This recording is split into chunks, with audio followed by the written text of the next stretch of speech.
स्वागत है दोस्तों आपका एस्ट्रो सीक्रेट्स गुरुजी चैनल में। आज हम लोग एक सैम्पल कुंडली है उसके बारे में थोड़ा सा विस्तार से बात करेंगे। ठीक है, तो सबसे पहले अगर आप इस कुंडली को देखेंगे और हम लोग सबसे पहले क्या चेक करते हैं आपको पता है, लग्नेश चेक करते हैं। तो यहाँ पे 8 नंबर लिखा हुआ है। 8 नंबर किसका होता है? वृश्चिक राशि होती है। वृश्चिक राशि के स्वामी कौन है? मंगल देव। तो इस पूरी कुंडली के जो लग्नेश हुए, लग्नाधिपति हुए, वो मंगल देव हुए। ठीक है, इसके बाद हम लोग देखते हैं तो मंगल देव यहाँ पे क्या हो जाएंगे, इस पूरी कुंडली के लिए कारक हो जाएंगे। यहाँ मंगल देव लिखे हुए हैं, 18 डिग्री पे बैठे हुए हैं। मंगल देव इस कुंडली के लिए कारक साबित होंगे। ओके, दूसरा देखते हैं कि जो लग्न से दूसरा और 7वां घर, ठीक है, ये दो घर जो होता है, दूसरा घर लग्न से और यहाँ पे ये 7वां घर, इसमें जो राशि बैठी होती हैं उनके जो स्वामी होते हैं वो पहले मारक कंसिडर होते हैं, अनलेस एंड अनटिल किसी कारणवश उनकी पोजीशन अच्छी है। ठीक है, तो यहाँ पे जाएंगे दूसरे घर में तो 9 नंबर की राशि लिखी हुई है। 9 नंबर की राशि धनु राशि होती है जो बृहस्पति देव की है।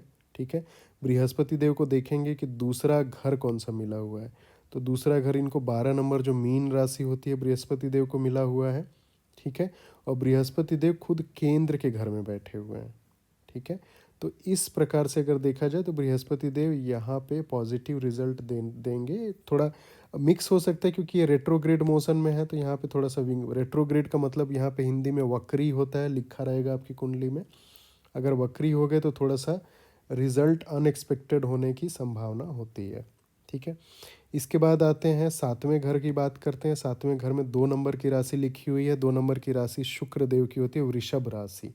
ठीक है, इसके बाद जानेंगे इनको दूसरी शुक्रदेव को दूसरा घर कौन सा मिला हुआ है। यहाँ 7 नंबर की तुला राशि में देखेंगे तो 12वां घर मिला हुआ है। ठीक है, तो एक, तो देखिए एक इनको 12वां घर मिल गया है। ओके, इनके बाद शुक्रदेव की स्थिति देखेंगे, प्लेसमेंट कहाँ पे है। शुक्रदेव बैठे हैं इस घर में, 11वें घर में। और अगर एक चीज़ और नोट डाउन करने वाली बात है, ये 6 नंबर की राशि में बैठे हुए हैं। 6 नंबर की राशि यहाँ पे अगर आप देखेंगे तो हरे कलर में और लाल कलर में लिखा हुआ है। अगर हरे कलर में है मतलब वो उच्च के हो जाते हैं, अच्छे रिजल्ट देंगे। लाल कलर में है मतलब नीच के हो जाएंगे, बुरे रिजल्ट देंगे। तो ध्यान देने वाली बात यह है कि शुक्रदेव यहाँ पे 6 नंबर लिखा हुआ है, ये हैं आपकी कन्या राशि में, और यहाँ पे नीच के हो जाते हैं शुक्रदेव। ठीक है, तो एक की पहले ये लग्नेश के अपोजिट यहाँ 7th में बैठे हुए हैं। ठीक है, दूसरा इनको ये जो घर अच्छा नहीं मिला हुआ है जो 12वां घर है। तीसरा, ये खुद जो राशि में बैठे हुए हैं वहाँ पे नीच के हो गए, तो शुक्रदेव यहाँ पे काफ़ी इनकी पोजीशन अच्छी नहीं कंसिडर होगी, और ये एक तरीके से इस पूरी कुंडली के लिए बहुत बड़े मारक कंसिडर होंगे। ठीक है, होप ये आपको क्लियर हो गया होगा। इसके बाद हम लोग देखते हैं जैसे शनिदेव को, तो शनिदेव को यहाँ पे एक ये घर मिला हुआ है, इनको फिर केंद्र का घर मिला हुआ है, और ये खुद यहाँ पे लग्न के घर में बैठे हुए हैं। ठीक है, तो इस प्रकार से शनिदेव जो होंगे ये पूरी कुंडली के लिए कारक साबित होंगे, योग कारक साबित होंगे। ठीक है, इसके बाद चलते हैं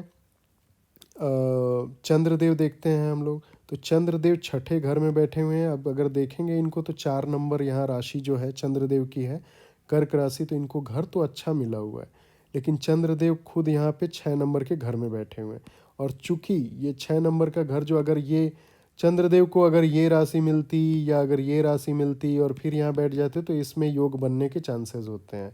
लेकिन चूंकि चंद्रदेव यहाँ 6 नंबर के घर में बैठे हुए हैं और यहाँ पे इनको भले ये थोड़ा अच्छा घर मिला हुआ है, लेकिन चंद्रदेव यहाँ मारक कंसिडर होंगे। ठीक है, इसके बाद देखेंगे हम लोग ये बुधदेव को। ठीक है, तो बुधदेव को देखिए अगर आप, तो 3 नंबर और 6 नंबर ये दो घर मिले हुए हैं। ठीक है, 3 नंबर जो है 3 नंबर की जो राशि है यहाँ पे 8वां घर है, राइट। 3 नंबर की राशि आपकी मिथुन राशि हो गई, ये बुधदेव की राशि है।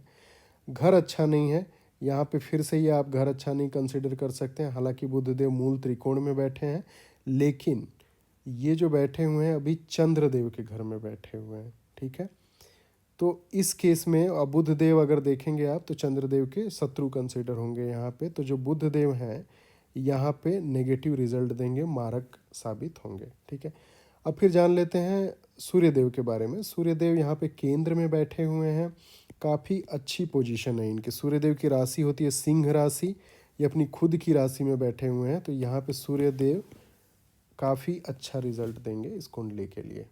ठीक है, तो अगर आप पूरा लिंक करके देखेंगे, ठीक है, एक चीज़ आपको और ध्यान देनी है कि जैसे लग्न हो गया, लग्न में 9 डिग्री लिखा हुआ है, मतलब ये जो सारे ग्रह आपको दिखेंगे वो वहीं पे कंसिडर करने हैं, रिजल्ट के लिए आपको कुछ भी चेंज नहीं करना है। अगर आपको 22 डिग्री दिखा हुआ मिल जाता है, उस केस में आपको थोड़ा सा कैलकुलेशन करना पड़ेगा। ठीक है, यहाँ पे -15 डिग्री करना पड़ेगा, इधर +15 डिग्री करना पड़ेगा, और वो कैलकुलेशन करके आपको थोड़ा सा घर का एक चलित टेबल सेट करना होता है डिग्री के हिसाब से। ठीक है, वो मैंने एक दूसरे वीडियो में कवर किया हुआ है। वक्री ग्रह जो होते हैं, वक्री कहीं कहीं लिखा होता है, जैसे बृहस्पति देव के सामने वक्री लिखा हुआ है, मीन्स जो इनका रिजल्ट है वो थोड़ा सा बढ़ जाता है, इनका कई गुना रिजल्ट मिलता है, नॉर्मली 3 गुना लोग बोलते हैं। इसके बाद एक चीज़ बात कर लेते हैं, जैसे दशा और अंतरदशा की भी। दशा की जब बात करते हैं हम लोग, तो दशा में जैसे मान लीजिए शनि देव की दशा चली, ठीक है, तो शनि देव की दशा चूँकि कारक हैं, योग बना रहे हैं यहाँ इस कुंडली में, तो इस केस में इनके रिजल्ट जो हैं, तो दशा की रिजल्ट आपकी ऑलमोस्ट 60% कंसिडर होती है, अंतरदशा की कुछ 20 to 30% कंसिडर होती है। दशा और अंतरदशा की मिला के आपको मेजरली आपको ये 80 to 90% आप कंसिडर कर लीजिए, पूरी कुंडली का रिजल्ट कंसिडर होता है। ठीक है, तो मान लीजिए अगर आपकी शुक्र देव की दशा चलने लगी गलती से, ठीक है, तो शुक्र देव, इनको घर अच्छा नहीं मिला हुआ है, ये खुद काफ़ी नीच पोजीशन में है, अच्छी जगह नहीं बैठे हैं, घर भी अच्छा नहीं है ये वाला, तो इस केस में अगर शनि देव की दशा चलती है, ठीक है, और मान लीजिए ये चंद्रदेव, ठीक है, या बुध देव की अंतर दशा चल जाती है उसी समय, तो फिर जो रिजल्ट आएगा उस पर्सन के लिए, उस व्यक्ति के लिए, वो काफ़ी ज़्यादा नेगेटिव रिजल्ट होगा। ओके, रिजल्ट किस किस चीज़ से रिलेटेड होगा, तो जैसे इस घर से रिलेटेड होगा, शुक्रदेव को बाकी जो घर मिला हुआ है 2 और 7 नंबर, यहाँ पे लाइफ पार्टनर बिजनेस से रिलेटेड रिजल्ट होगा, यहाँ पे 7 नंबर जो व्यय से रिलेटेड है, खर्चे काफ़ी बढ़ जाएंगे हॉस्पिटल से रिलेटेड, ये शुक्रदेव की महादशा में। अगर साथ में बुधदेव की अंतरदशा भी चल रही है तो बुधदेव का भी घर एक्टिवेट हो जाएगा, ये वाला घर है। ठीक है, बुधदेव को कौन से घर मिले हुए हैं, फिर से ये आप 3 नंबर घर देखिए, ठीक है, और 6 नंबर ये घर देखिए उल्टा ये। तो आप जैसे अगर आप देखेंगे ना, ऐसे लिंकेज कर सकते हैं कि कौन से घर एक्टिवेट होंगे और उससे रिजल्ट क्या बनेगा। तो जैसे अगर मारक ग्रह की कंडीशन एक्टिवेट हो जाती है, शुक्रदेव और बुधदेव की कंडीशन एक्टिवेट हो जाती है दशांतर दशा, तो काफ़ी ज़्यादा बुरे परिणाम मिलेंगे। वहीं पे अगर आप अपोजिट देखेंगे, लग्नेश जैसे मंगल देव हो गए, मंगल देव की कंडीशन, मंगल देव की दशा, और मान लीजिए शनिदेव या सूर्यदेव की कोई अंतरदशा चल गई या सूर्यदेव की दशा चल गई, तो मान लीजिए इस इंसान के लिए बहुत ज़्यादा पॉजिटिव साबित होगी। ठीक है, एक चीज़ और होती है, जो ग्रहों का बल भी देखा जाता है, दशा अंतरदशा में कितना रिजल्ट मिलेगा वो आप देख सकते हैं, उनका बल कितना है। तो 12 से 18 डिग्री अगर आप देखेंगे तो बल 100% मिलता है। आप 6 से 12 और 18 से 24 जो है वो 50% बल मिलता है। ठीक है, और ये जो लास्ट का पोर्शन आप कंसिडर करोगे, ये इधर का लास्ट 6 डिग्री से कम और 24 से 30 डिग्री, इसमें 25% ही रिजल्ट मिलता है। राहु और केतु देव जो हैं वो 29 डिग्री पे बैठे हुए हैं, तो इनका बहुत नेग्लिजिबल होगा, 0% के अराउंड हो जाएगा। लेकिन अगर आप देखोगे चंद्रदेव, शुक्रदेव, बुधदेव, ठीक है, इनका जो रिजल्ट होगा चंद्रदेव, शुक्रदेव, बुधदेव का, वो कहीं ना कहीं 25%। तो देखिए, एक तरीके से अगर शुक्रदेव की दशा भी चलती है तो चूंकि ये जो बल यहाँ पे इनका कम हो गया, 25% ही रिजल्ट देने वाले हैं, तो इस केस में थोड़ा सा चांसेस होते हैं कि इंसान को रिलीफ रहेगा। लेकिन ये जो घर हो गया, जो लाइफ पार्टनर का घर हो गया, जिसमें शुक्रदेव खुद बैठे हैं, जो दशा चलेगी महादशा, उसमें कठिनाई साबित होगी। ठीक है, इसके बाद फाइनली आते हैं, एक बार हम रिंग देख लेते हैं कि रिंग आपको पहनना है कि नहीं पहनना और किस केस में पहनना है।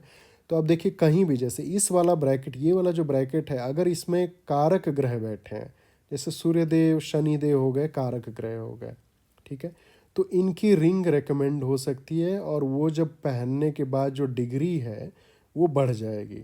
मान लीजिए सूर्यदेव का रूबी कहा जाता है, मानक के कहते हैं, माणिक भी बोलते हैं, ठीक है। तो सूर्यदेव की अगर रिंग पहनते हैं तो ये यहाँ से उठ के, जैसे इनकी डिग्री इतनी है तो यहाँ से उठ के इस ब्रैकेट में आ जाएंगे, कुछ 6 डिग्री की बढ़ोतरी होगी और इस ब्रैकेट में आके फिर ये सूर्यदेव जो हैं, जो उच्च के हैं, यहाँ पे अच्छे घर में बैठे हुए हैं, ये यहाँ पे आपके काफ़ी पॉजिटिव रिजल्ट, अभी जैसे 50% पे हैं, 100% रिजल्ट देने लगेंगे। और काफ़ी सारी चीज़ें, जैसे ये घर नेचर और नेचर ऑफ प्रोफेशन जो बोला जाता है ना, किस प्रकार का कार्य है आपका, वो सारी चीज़ें देखी जाती हैं, उन सारी चीज़ों में काफ़ी बढ़ोतरी हो जाएगी, ठीक है।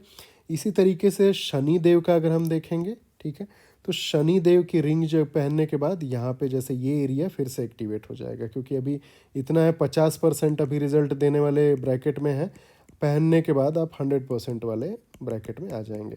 बट एक चीज़ और नोट डाउन करने वाली बात है कि सूर्य देव और शनि देव एक दूसरे से अपोजिट हैं, तो दोनों लोग की रिंग जो है साथ में नहीं पहननी होगी, ठीक है। अगर साथ में पहनते हैं तो फिर कॉन्फ्लिक्ट होगा, वो चीज़ सही नहीं रहती है, ठीक है। तो कोई एक रिंग रिकमेंडेड होगी, उस प्रकार से पहनना होगा, ठीक है। तो इसी प्रकार से एक मैं रिंग पे भी डेडिकेटेड वीडियो बनाऊंगा, बट इस प्रकार से रिंग का देखा जाता है, ब्रैकेट कंसीडर कर सकते हो। जो यहाँ पे मारक ग्रह हैं, चंद्रदेव, शुक्रदेव, बुधदेव, इनका तो बिल्कुल नहीं पहनना है। मंगल देव की अगर आप रिंग पहनेंगे तो डिग्री इंक्रीज हो जाएगी, आप देखेंगे। अगर मान लीजिए 18 से 24 वाले में पहुंच गए तो मंगल देव जो मारक कारक है और इस कुंडली के लिए लग्नेश है, वो 50% रिजल्ट देने की जगह आपका वो 25% रिजल्ट वाले में पहुंच जाएंगे, जो इस कुंडली के लिए अच्छा नहीं होगा। तो इस केस में यही ब्रैकेट देखना है, रिकमेंडेड ब्रैकेट है, ठीक है। होप ये आपको वीडियो पसंद आई होगी। अगर अच्छा लगे तो लाइक करें, सब्सक्राइब करें। बहुत बहुत धन्यवाद देखने के लिए।